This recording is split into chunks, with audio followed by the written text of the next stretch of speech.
Olympic மல்யுத்தம் ஆரம்பிக்கிறதுக்கு முன்னாடி அவங்கள வெயிட் போடுறாங்க. 49.9 கிலோ இருக்குது, கரெக்டாக 50 கிலோ ரேஞ்சுக்கு. ஆனால் நைட்டு எடையை பார்த்தா 53 கிலோ இருக்குது. அவங்களால முடிஞ்ச எல்லா முயற்சியும் பண்ணிட்டாங்க. அதுக்காக என்ன பண்ணுறாங்க, அவங்களுடைய முடியெல்லாம் வெட்டி பார்க்குறாங்க. அதனாலயாவது வெயிட் கம்மியாகுமா? அப்போ சில கிராம் தான் கம்மியாச்சு தவிர 100 கிராம் தான் அதிகமாக காட்டுச்சு. இப்போ இந்த வெயிட்டை வந்து ஒரே நைட்டில் குறைக்கிறது அது ரொம்ப டேஞ்சரஸ். ஆனால் எல்லாரும் அதான் பண்ணிட்டு இருக்காங்க. இந்த மாதிரி பண்ணி 3 பேர் இறந்து கூட இருக்காங்க. ஒரு லெவலுக்கு மேலே நீங்கள் என்ன பண்ணாலும் உடம்பு வந்து வேர்க்காது. சீஜ் மோட் அப்படின்னு அந்த மோடுக்கு இவங்க வந்து காலைல ஒரு 7 மணிக்கு போயிடுறாங்க. சீஜ் மோடுக்கு போனதுனால வேர்வை வரல. ஸோ அந்த 100 கிராம் இவங்களால எடுக்கிறதுக்கு வழியே இல்லை. சீஜ் மோட்னாக்கா அப்போ நம்ம வேர்வை வெளியேற்றுவதுங்கிறது ரொம்ப கடினமாக இருக்குமா? பாடி ஸ்ட்ரைக் பண்ணிடும், வெளியேற்றாது. இதுக்கு மேலே என்னால் தண்ணியை வெளியேற்ற முடியாது அப்படின்னு அது ஸ்ட்ரைக்கு போயிடும். நைட்டெல்லாம் வெளியேற்றி இருக்கு. 2 கிலோனா யோசிச்சு பாருங்க. 2 கிலோ குறைக்கிறேன்னா 2 லிட்டர் தண்ணி உடம்புலேருந்து வரணும். உங்களுடைய ரத்தமே 5 லிட்டர் தான். அதுலேருந்து 2 லிட்டர் இதை பிரித்து எடுக்குது. அப்போ மீதி இருக்குது 3 லிட்டர் தான். அப்போ உடம்புல நடக்கிற ரசாயன மாறுதெல்லாம் யோசிச்சு பாருங்க. அந்த 2 லிட்டர் தண்ணி வரணும். இவங்க நைட்டெல்லாம் எக்ஸசைஸ் பண்ணிக்கிறாங்க.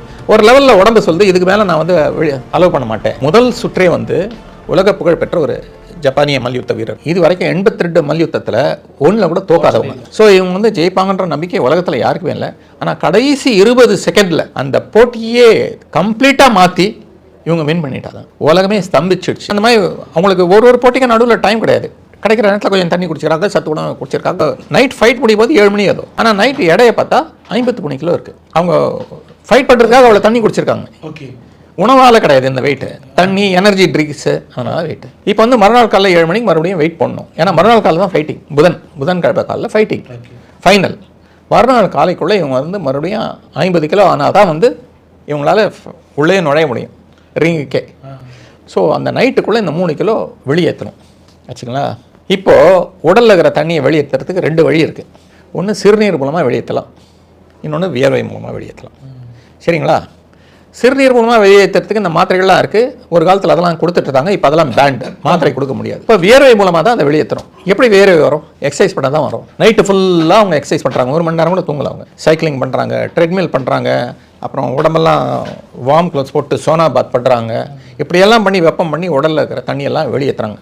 வெளியேற்றி காலைல 7 மணிக்கு அவங்களால முடிஞ்ச எல்லா முயற்சியும் பண்ணிவிட்டு லாஸ்ட்டாக போய் அந்த வெயிட்டுக்கு அவங்க ஏறும்போது 100 கிராம் அதிகமாக இருக்குது. அதுக்காக என்ன பண்ணுறாங்க, அவங்களுடைய முடியெல்லாம் வெட்டி பார்க்குறாங்க. அதனாலயாவது வெயிட் கம்மியாகுமா? அப்போது சில கிராம் தான் கம்மியாச்சு தவிர 100 கிராம் தான் அதிகமாக காட்டுச்சு.